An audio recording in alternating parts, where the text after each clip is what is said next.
first of all, Shelley, I would like you to tell me just briefly about you and this organization. Oh, I'd love to.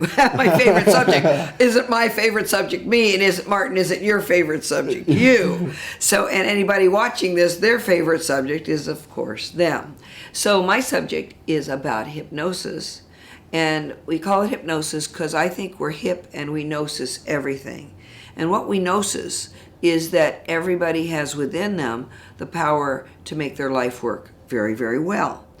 With that in mind, a group of like-minded people formed the International Hypnosis Federation. Some old-time hypnotists like Orman McGill, myself,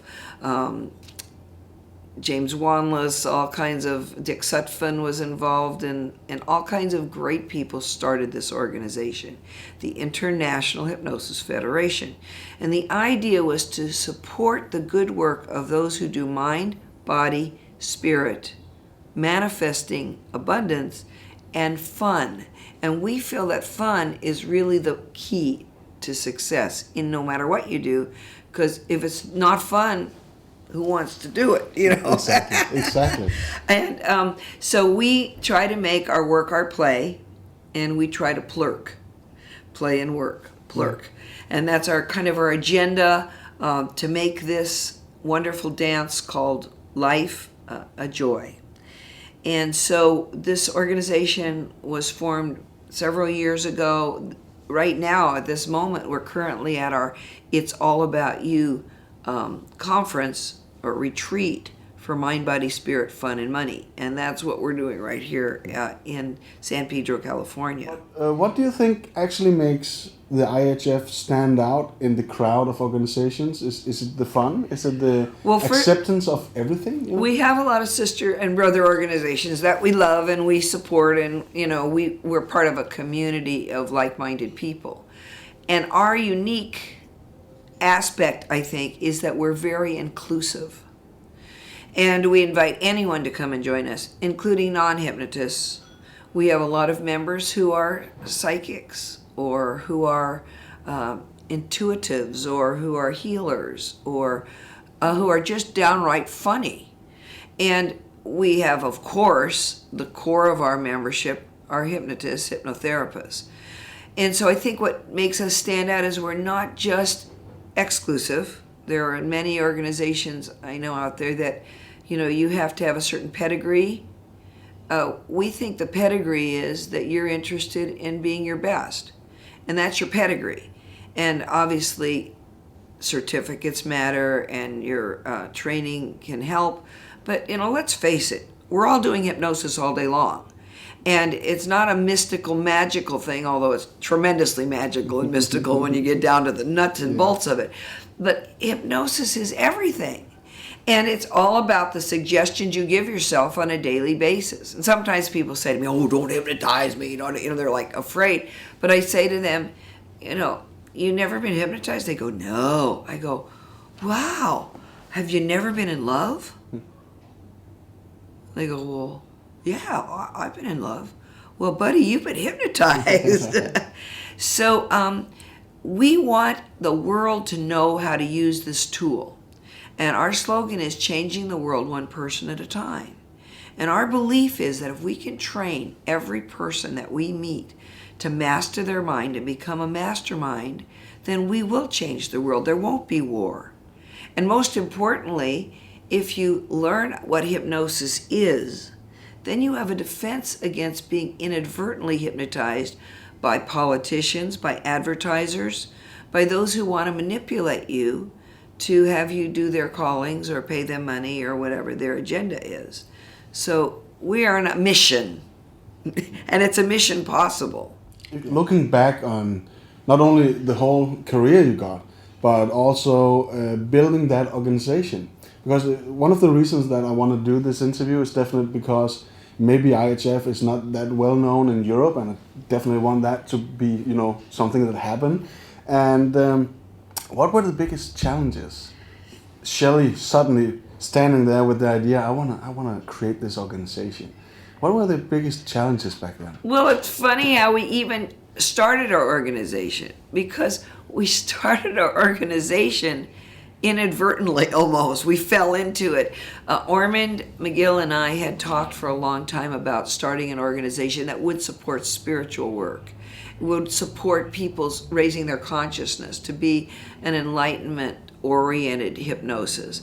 And we talked about it for a long time, but there was a particular moment in time that motivated us to do this, and that is I hypnotized 12 chickens with Ormond, and we hypnotized them for the Guinness Book of World Records. And when we hypnotized these 12 chickens, we were in Nashua, New Hampshire, and we were there for a conference. And the people who had the conference going on, we were promoting their conference, but they didn't appreciate the chickens. We ruffled their feathers, and they were clucking and clucking, and they actually, they told Ormond he couldn't teach with me anymore, and Ormond was crying, and he was an elderly man, he was in his 90s. He was just devastated. And so we said, you know what, enough. And that's when we went into full gear, and we said, we don't need to be insulted for having fun doing good things. Because, we weren't debasing our field, we were enhancing our field. We were teaching people through the media, which is a form of hypnosis. We were teaching people how to better themselves. And so it was weird. It was like everybody came out of the woodwork and said, we're on board with this organization. So we immediately had leaders in the field join us. And lots and lots and lots of people just came on board of their own volition. They said, we're going to join the International Hypnosis Federation. And so we have this core of great members, people who are on our board. Some have crossed over. Charlene Ackerman was on our board. Ormond was on our board. We have nurses, doctors, and we have a few psychics. And our board of advisors is very, very important to this organization. Kathy Kennedy, these wonderful people are pushing us forward to make a difference in the world, and they're all doing it in their own special way. Yeah, it's cool. It's fun. We like it. And then we have trainings too. So our board will get together, and we've been getting these wonderful trainings from marketers, because a lot of us in the field of enlightenment, I don't know how it is in Europe, but here we're really good at our profession, but we're not always really good at promoting ourselves. Well, the same principle that helps somebody motivate themselves is the same principle that motivates people to join us. And so we're kind of using the tools of hypnosis. You want to come to our organization, go to hypnosisfederation.com. We really want people to join in, because we have a newsletter, we have all kinds of things. So the challenge has been really how to reach the world. And I do teach in a lot of countries, but I have not taught a lot I've taught in England quite a bit, but I've never taught in Denmark. But I love Denmark. Yeah. Maybe people think that, suddenly changing the career or, learning a new profession might be very expensive, but is the craft of hypnosis really expensive to dig into and learn and all of that? Well, that's a great question. The old-timers like Ormond McGill, they became hypnotists not through expensive training. They paid 25 cents for a little book on the back of Popular Mechanics magazine that all the little boys bought in those days. They became hypnotists because they read a tiny little book and figured out how simple it is. It's totally easy to hypnotize yourself. Matter of fact, I can show you how to do it right now. Take a deep breath. Let it out. Close your eyes and just think of a favorite color like blue, and let your eyelids relax. And when you've done a really good job of relaxing your eyelids, test them and discover they just don't feel like opening. And when you've done a really good job of pretending your eyelids don't feel like opening, try and open them. Discover they don't want to open. Stop trying and relax, and give yourself a suggestion. Here's a good suggestion. I'm perfect just the way I am. Every little cell in my body is happy. Every little cell in my body is well. I feel so good. I feel so fine. Every little cell in my body is well. Take a deep breath. Let it out and open your eyes. How do you feel? Great. Don't you? And you look great. Yeah, You're a good-looking guy. So when we feel good, the world looks good. Now, for anyone who did that exercise with us, they actually hypnotize themselves. how complicated was that, and how much did that cost? Exactly. And on YouTube, because of this wonderful thing we have, the internet, anybody can be learning things like hypnosis. Now, to be a great professional hypnotist, it's a nice idea to have training. Training could be reading a book, but the best training is hands-on practice. There are about 20 ways that cause people to enter trance. They're actual principles. Be nice to know those. Everybody operates differently. It's nice to know how your person you're hypnotizing is operating. What dominant sense do they come from? Do they operate from visual, from feeling, from smell, from taste? We need to know that if we're going to really talk to the person. So there's lots to learn. There's the art of the intake. How do you create a full script on the spot? How do you do that? Well, so that's training. Now, how much does it cost? It's all over the map.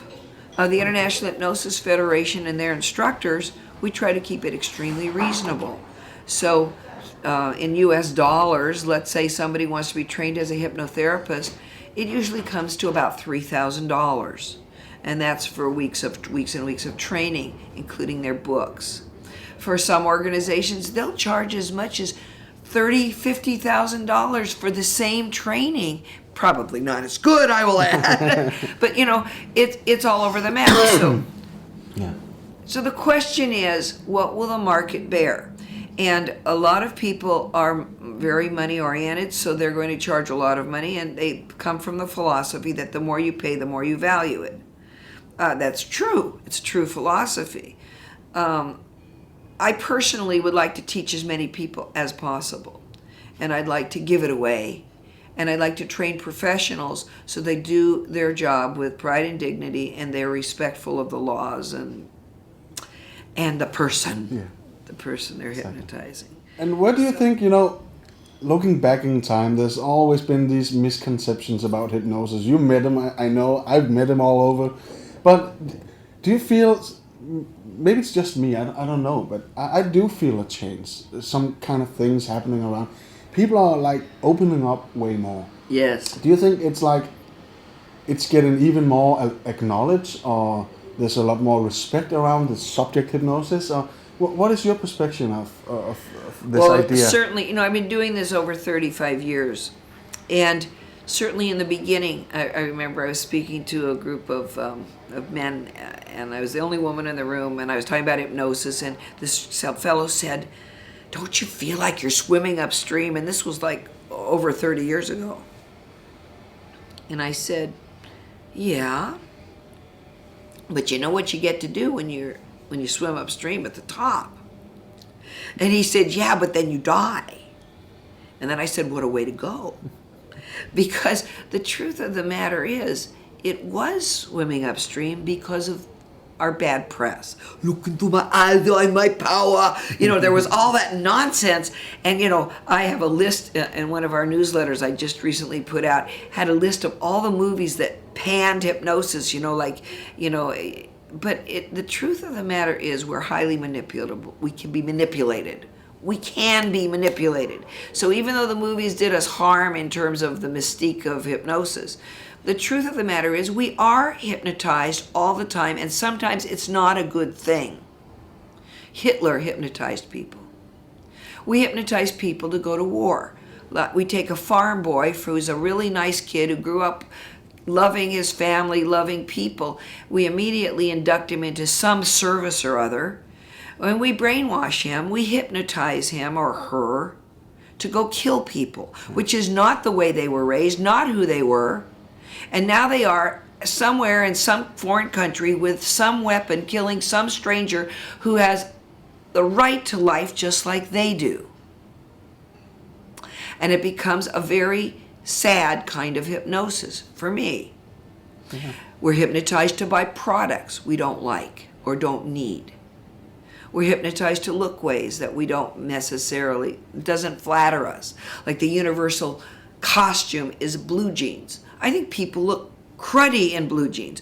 Pardon me if I've offended anyone out there, but it's the costume that we're all hypnotized to wear. You go anywhere in the world, everybody's wearing blue jeans, tennis shoes, and some people don't look good in blue jeans. Some people have butts that look ugly in blue jeans. But that doesn't matter. They're wearing the costume. But that's okay. It's still a collective consciousness, and everybody's happy in their blue jeans, except maybe me. Okay, I don't wear blue jeans. But you know what I mean? There's hypnosis going on all the time. I go to Las Vegas on occasion. Yeah. I walk in, and I am sitting in front of a machine throwing my money away. And I can sit there for hours. I'm easily hypnotized, as we all are. So I'm being manipulated to throw money away, which is fun. It's recreational, but is it really benefiting the world? I'd rather spend the time writing books, which is what I do. Yeah. I'm pretty sure right now that the people watching this definitely feel your enthusiasm and all the energy about all the work you did already. And if they're to, investigate a little bit how to get into this business, what are they to do right now? Well, I'd love anybody to call me. My name is Shelley Stockwell-Nicholas. And I'm going to give my phone number out, 310-541-4844. That's my number in America. I live in California. You can go to hypnosisfederation.com. We have instructors in many, many countries. Maybe we get Martin to be one of our instructors. We would love that. We have wonderful classes. We have a conference every year in March, and it's a great conference. There are other instructors from other organizations, equally good. I will invite you to only go to any training with any instructor where they honor you and don't manipulate you just to get your money. And this is a real problem because remember, if they're teaching hypnosis, they're master hypnotists. And it's very important that you select your instructors to be people who are honorable and honoring you and respectful of you, so that you can go do the work. There's some schemes where some instructors, you're beholden to them the rest of your life and you give them a percentage of the money you make. That's crazy. Yeah. Teach as many people hypnosis as possible. Learn as much as you can. Take as many classes. Come to hypnosisfederation.com and talk to the instructor and make sure they love you before you love them. Any final message you want to tell our viewers directly to them? Yeah. Yes. Thank you for taking the time to listen, and thank you for being you, because in the history of the world, there's not another one like you. You are a miracle.